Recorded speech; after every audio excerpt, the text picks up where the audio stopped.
Meus irmãos, nos meus trabalhos lá em Coronel, eu tenho trabalho com crianças, com famílias, com jovens, com as mulheres mais velhas.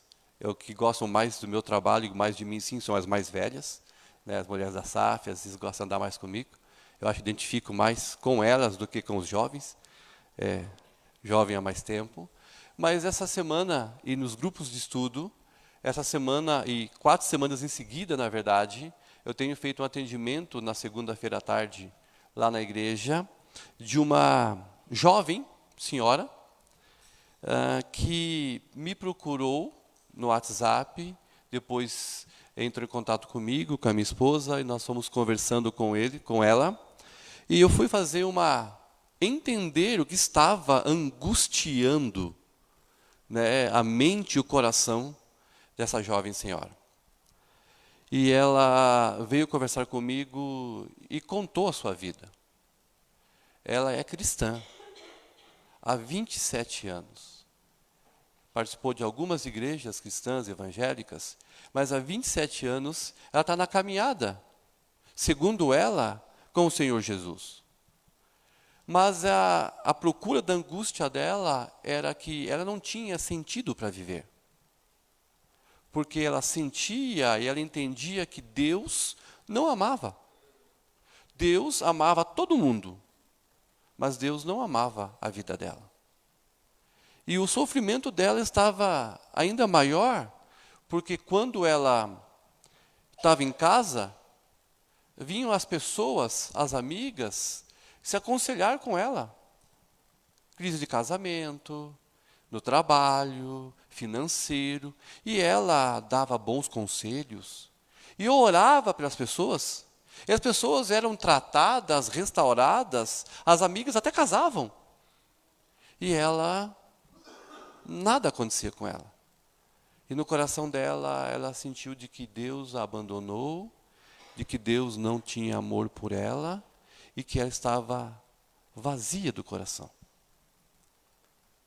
Enquanto ele me contava a sua história, eu estava orando, falei assim, Senhor, o que eu vou falar para alguém de 27 anos de estrada com o Senhor? E aí eu fui entendendo algumas situações para entender. Mas essa mulher ela estava com uma crise no seu coração de entender o amor de Deus, mas também de entender quando ela acorda todos os dias, qual é o motivo da alegria. Qual é o motivo de viver? Qual é o motivo de cantar? Qual é o motivo de orar? Qual é o motivo de todos os dias levantar a cabeça, ir para o trabalho, e os amigos, estar no Senhor? Qual é a alegria da nossa vida? É essa mensagem que eu gostaria de falar para vocês hoje. Qual é a motivação? Qual é a situação? O que tem trazido alegria na sua vida, meu irmão e minha irmã?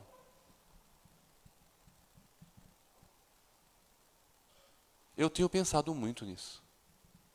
Eu comecei a fazer as contas já lá em casa. Eu estou com fazer 47 anos. Eu já comecei a fazer a conta que eu tenho mais história do que futuro, né? E eu comecei a contabilizar algumas coisas de quais são os meus sucessos de projetos de vida, meus sonhos, e comecei a replanejar sonhos e fazer sonhos de... Estou ficando mais velho, daqui a um tempo, quem sabe eu me aposento, vou para a praia, morar na praia, ser missionário na praia, com água de coco. Eu sonho, sonhos. Mas não é isso que me motiva. Todos os dias eu acordar, colocar minha roupa, fazer meu devocional, dar o abraço na minha esposa e ir trabalhar. O que tem alegrado você? Ou podemos mudar a pergunta. O que tem roubado? O que tem feito você não ter mais alegria ou motivação na sua fé ou na sua vida? O texto de hoje, ele fala um pouco sobre isso. Ele fala um pouco sobre a vida de Levi, o chamado de Levi, e a ação inicial do ministério dele em andar com Jesus.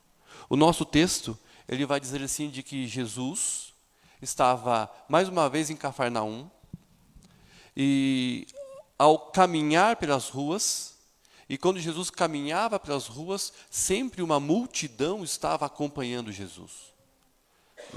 Algumas pessoas que já tinham sido chamadas, como Pedro, algumas pessoas que já tinham recebido curas, sinais, maravilhas, e onde Jesus andava, as pessoas acompanhavam, alguns querendo acusá-los, outros por curiosidade, alguns porque eram gratos ao que ele fez.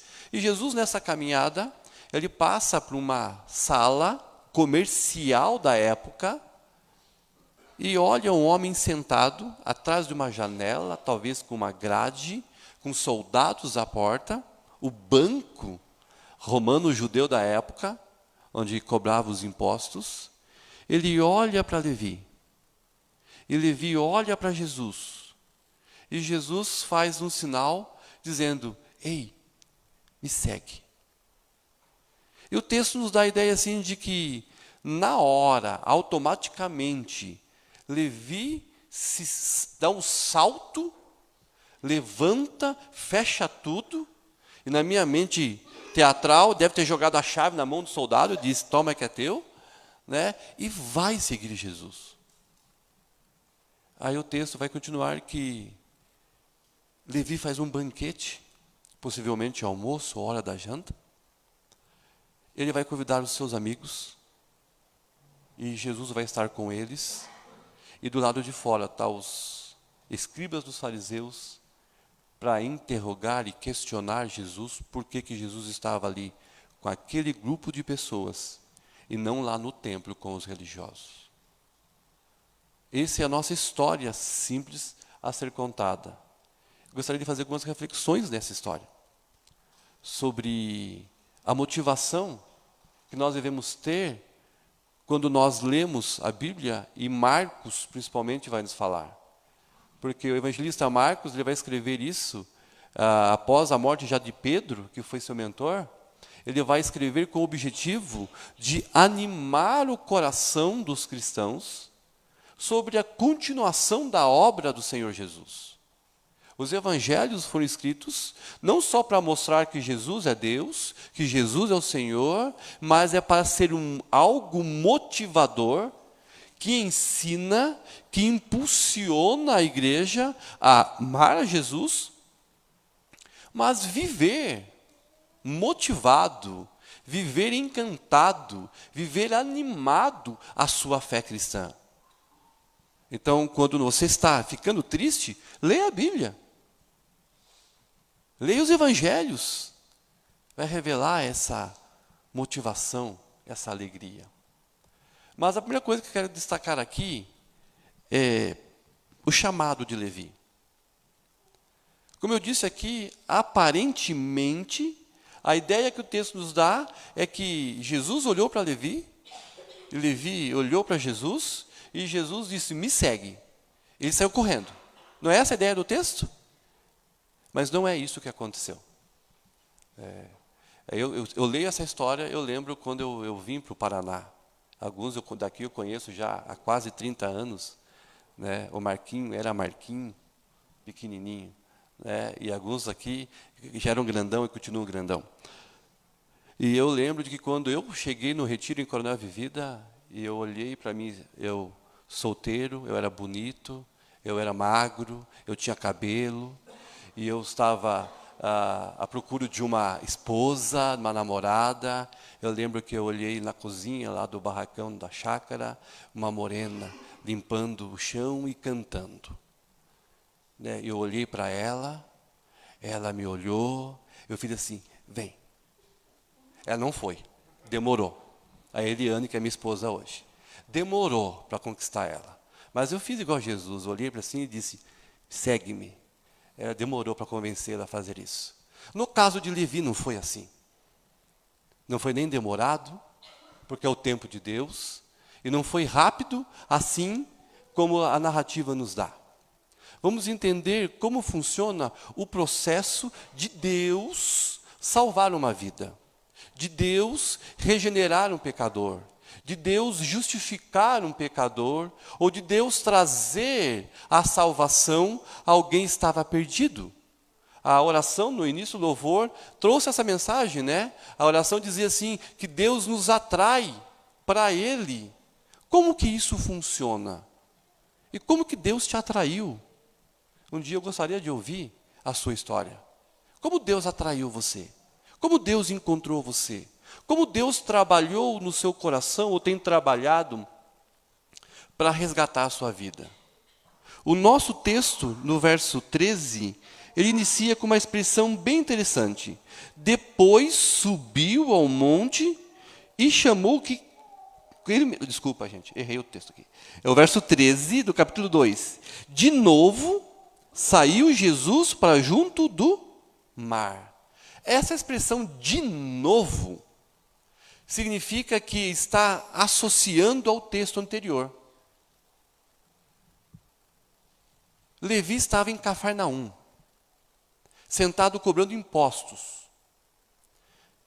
Em Cafarnaum, de novo Jesus aparece.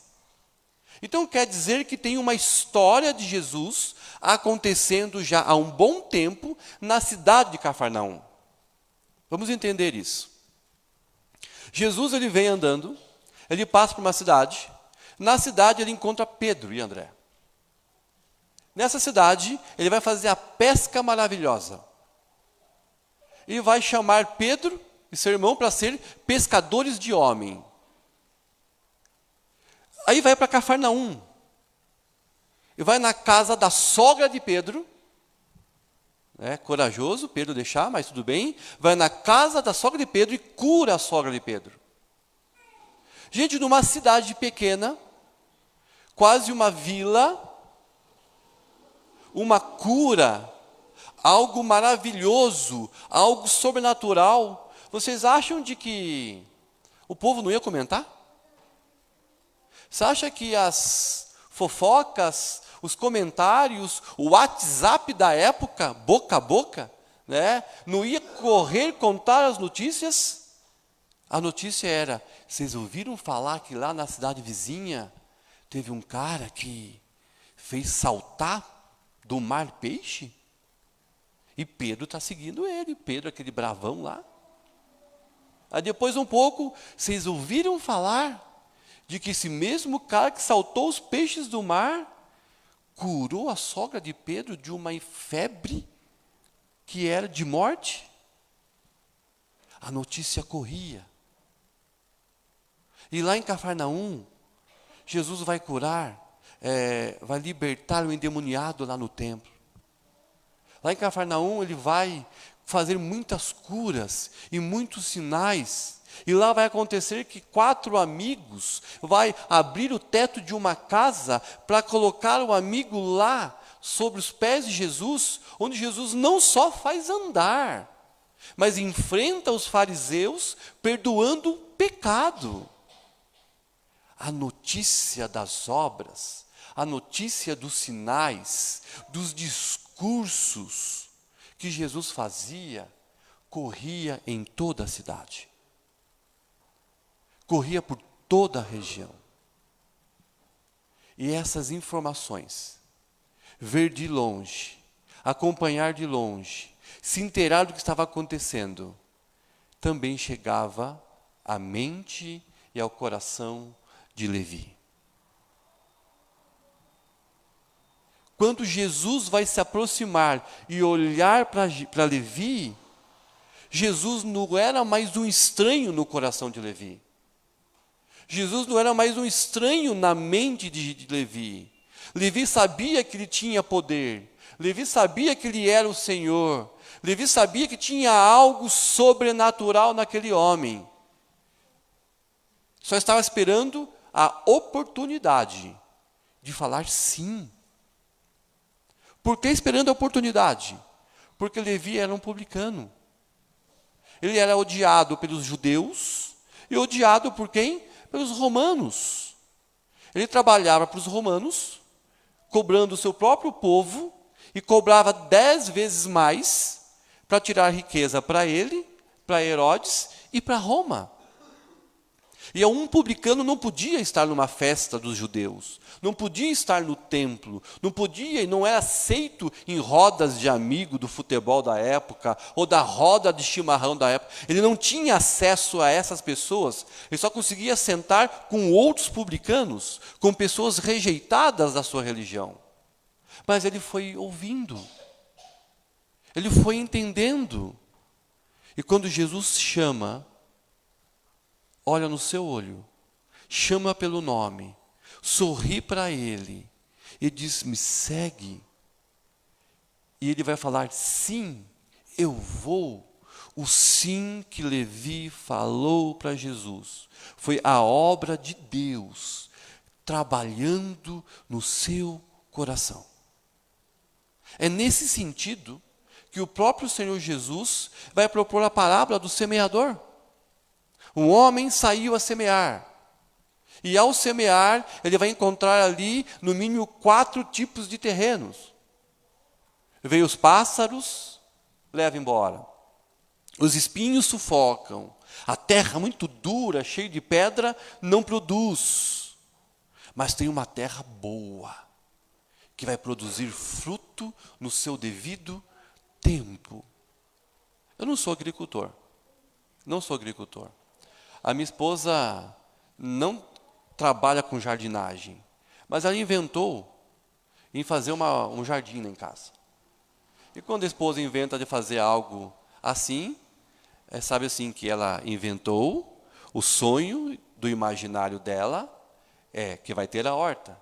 O executor vai ser o marido, só que o marido nunca vai conseguir executar como o sonho dela quer, vai estar sempre errado. E eu fui inventar de fazer um jardim com a minha esposa. Nós começamos a cavocar terra. E ela olhava para a terra e disse, essa terra não é boa. Tem que ser uma terra mais escura. E eu não entendo nada disso. Eu só sei obedecer.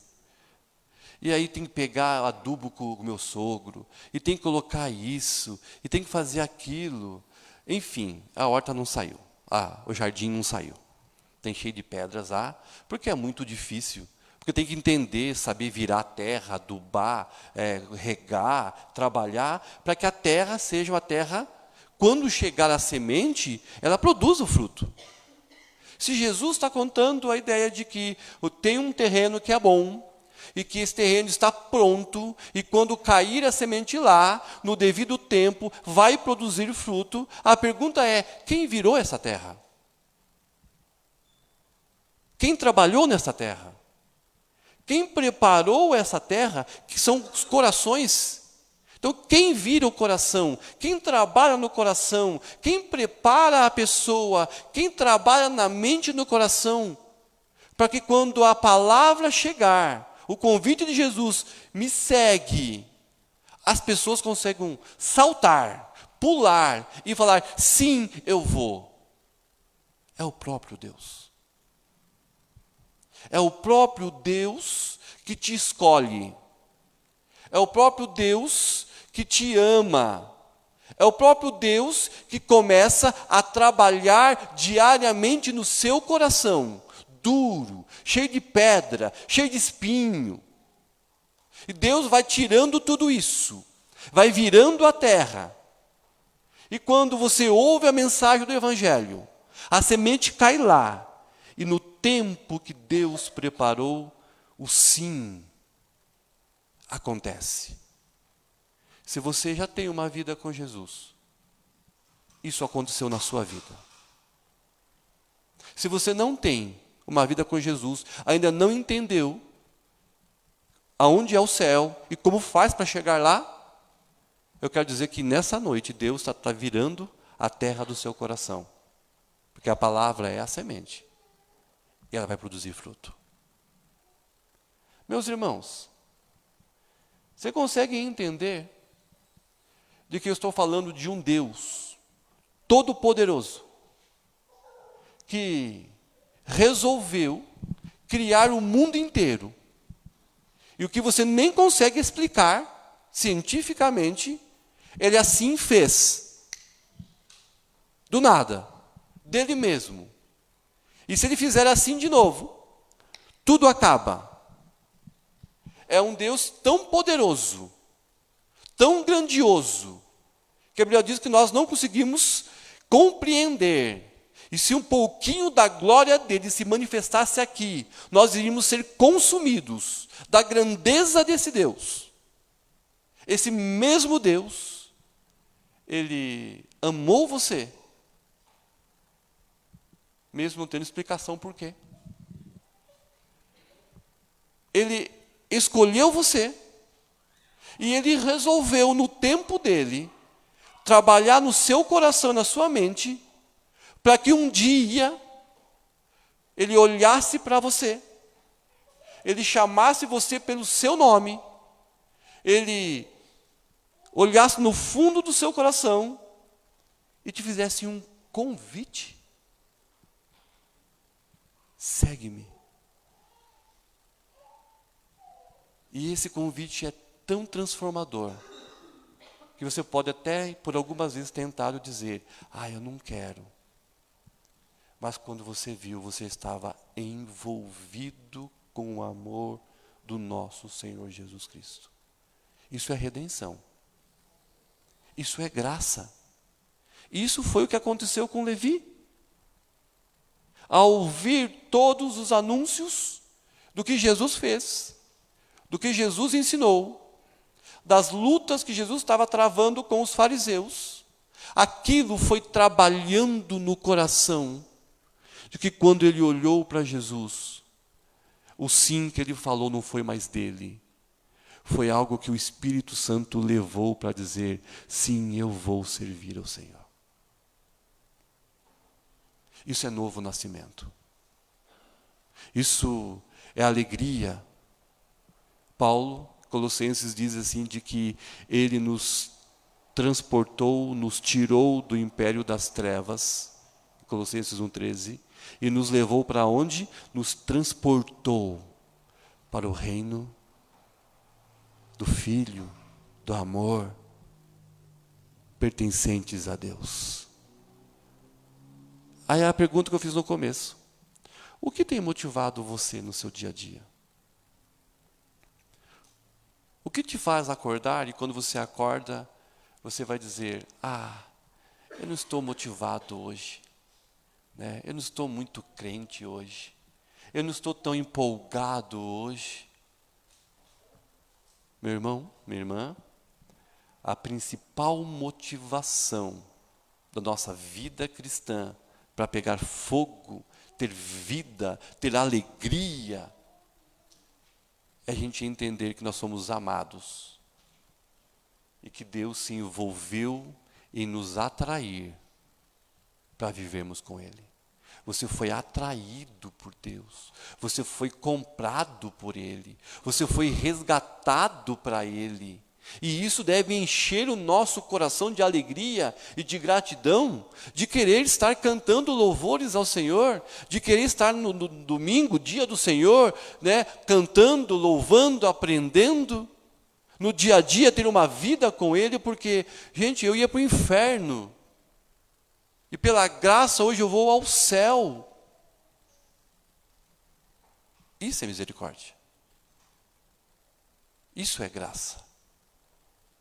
E Levi experimenta essa graça irresistível.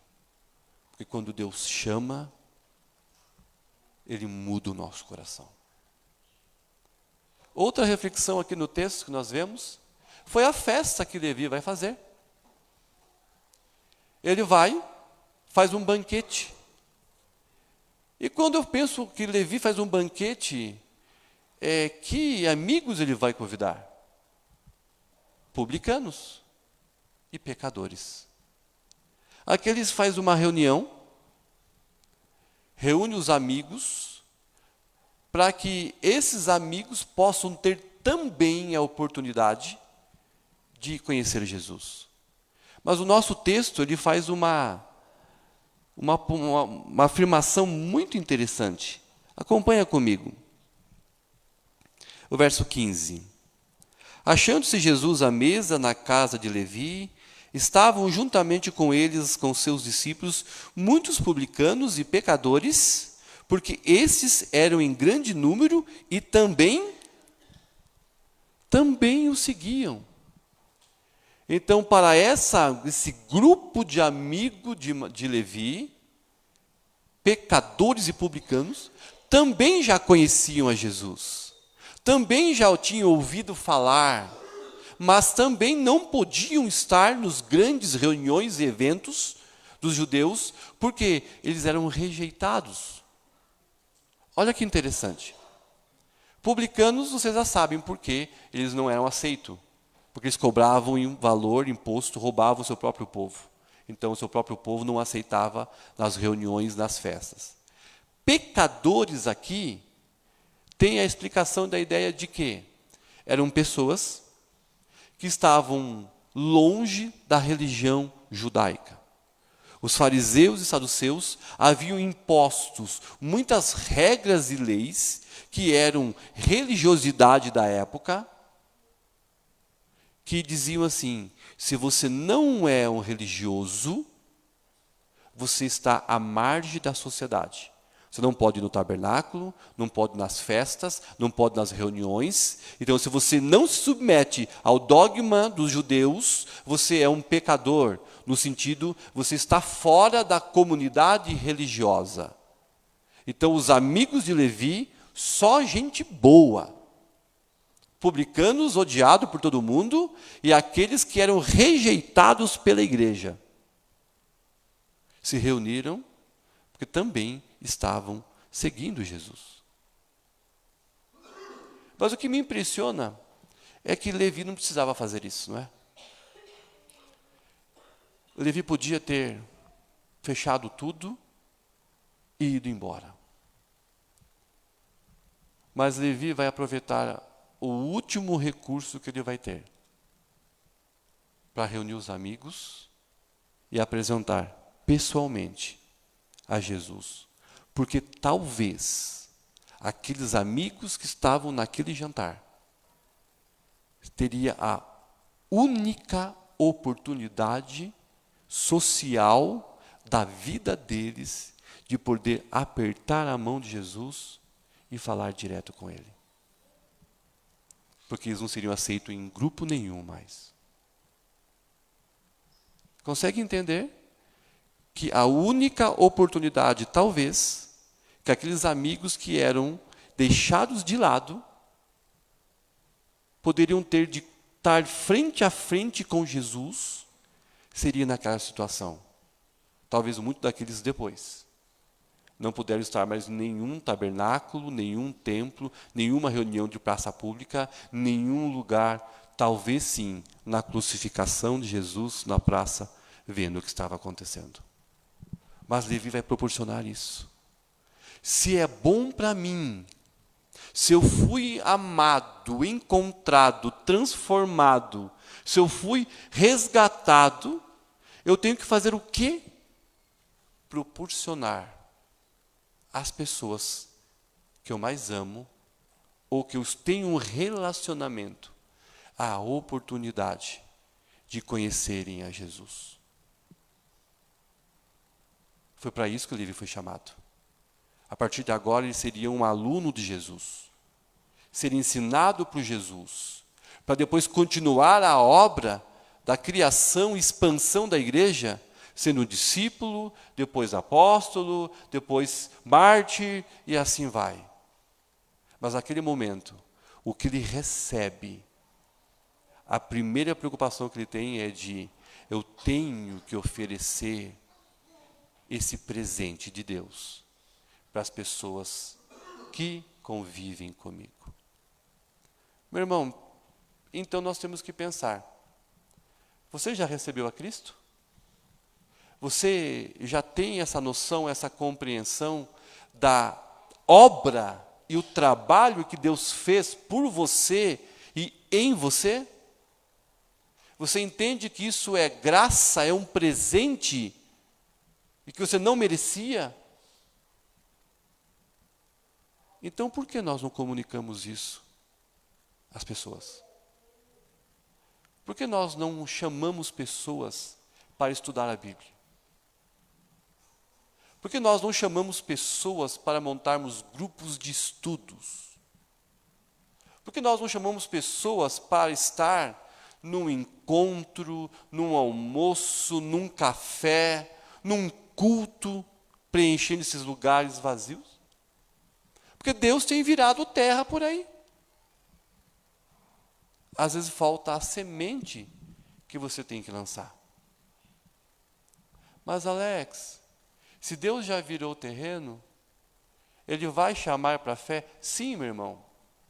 E Deus tem salvado muita gente e levado para muitas igrejas, graças a Deus. Mas Deus quer nos usar.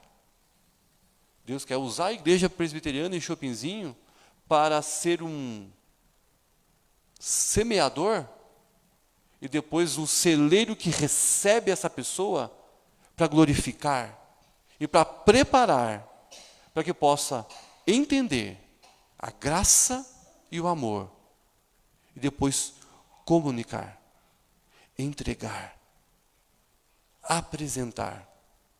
E talvez você conheça pessoas que estão doentes, que estão com dificuldades, que talvez vai ter mais uma única chance na vida de poder ouvir o Evangelho.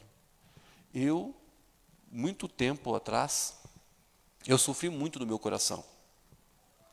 Eu tinha um amigo que, quando eu ia para São Paulo de férias, eu conversava com ele, falávamos de futebol, da escola, e eu nunca conseguia evangelizá-lo. E passava um ano, eu assim, o próximo ano eu vou falar. Próximo ano eu vou falar. E teve um ano que eu fui para lá. Ele havia sofrido um acidente de carro e morrido. O meu coração doeu.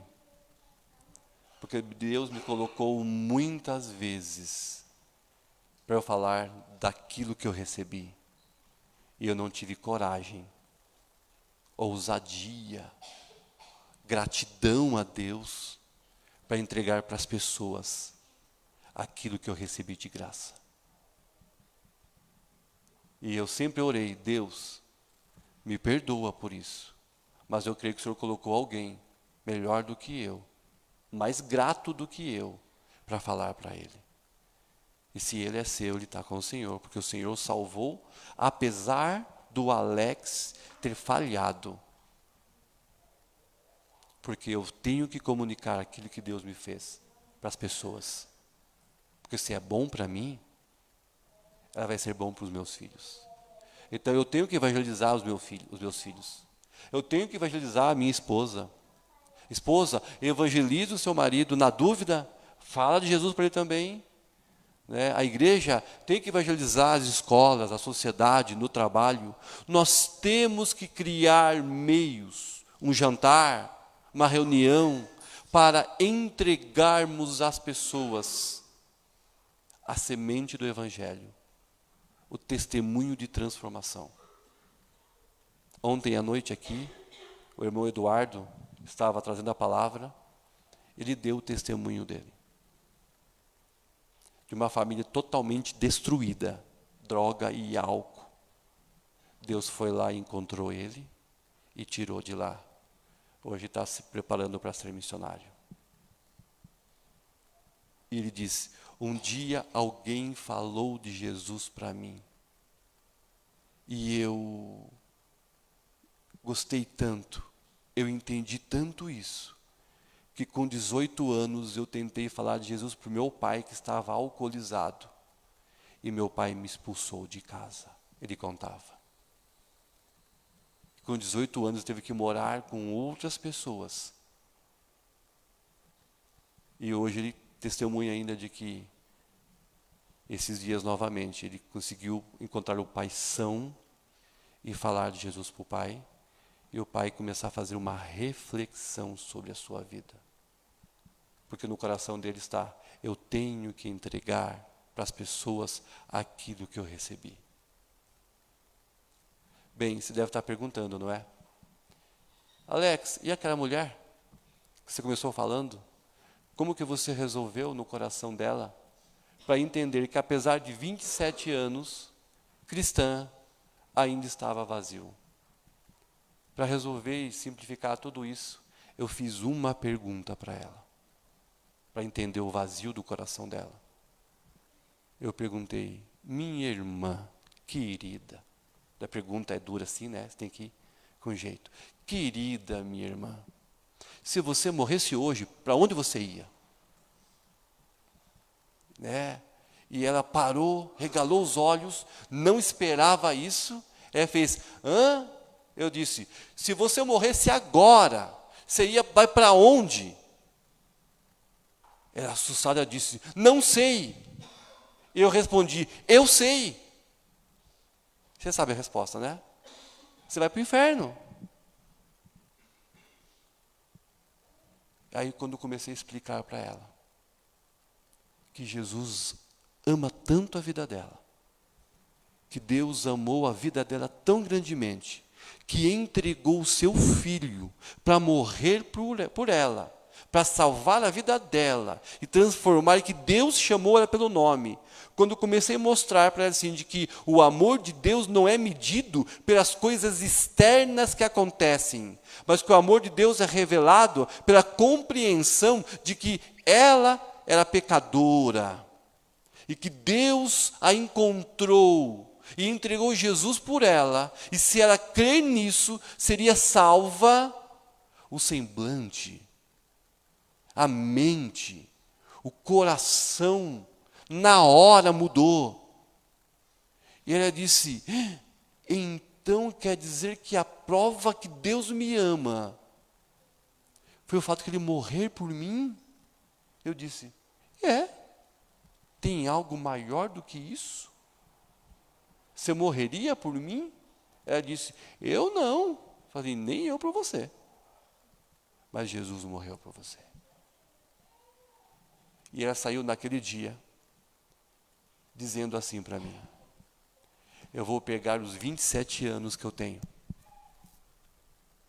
eu vou jogar no lixo, porque agora eu entendi que Jesus me ama. Sabe o que aconteceu uma semana depois? Ela me arrumou mais 2 famílias para que eu fosse levar a mesma mensagem para 2 famílias que ainda não sabiam para onde ia e que ela queria ensiná-los a ir para o céu.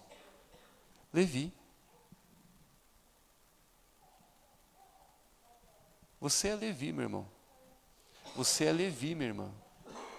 Deus nos encontrou, Deus nos chamou, Deus nos resgatou. E como igreja, Ele fala: viva com motivação pelo amor que Jesus demonstrou por você. Essa é a grande motivação. E se motive mais ainda quando você consegue alcançar pessoas novas e apresentar Jesus para ela. Se você um dia fazer esse teste, espero que tenha feito já, ou vai fazer. Se você olhar para uma pessoa que estava perdida, e quando você ajuda ela a entender Deus e encontrar Deus, o semblante, o sorriso, a reação de uma pessoa que estava perdida e é encontrada, isso também é uma grande motivação,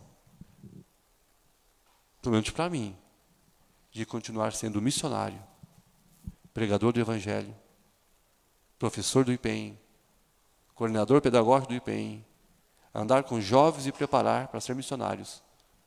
Porque ver pessoas ser transformadas, para mim é uma grande motivação e alegria. Sabe por quê? Porque eu sou fruto do trabalho de alguém. Alguém pregou para mim e pôde ver a minha transformação.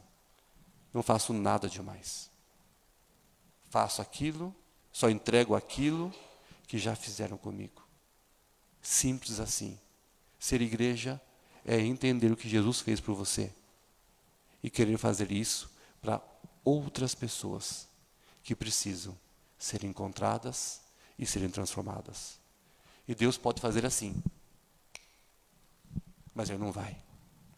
Ele vai fazer assim,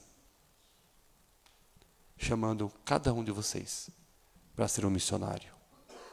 para ser um cristão que testemunha, para ser um cristão que dá o seu testemunho do seu encontro com o Senhor Jesus. Essa deve ser a nossa grande motivação. Amém?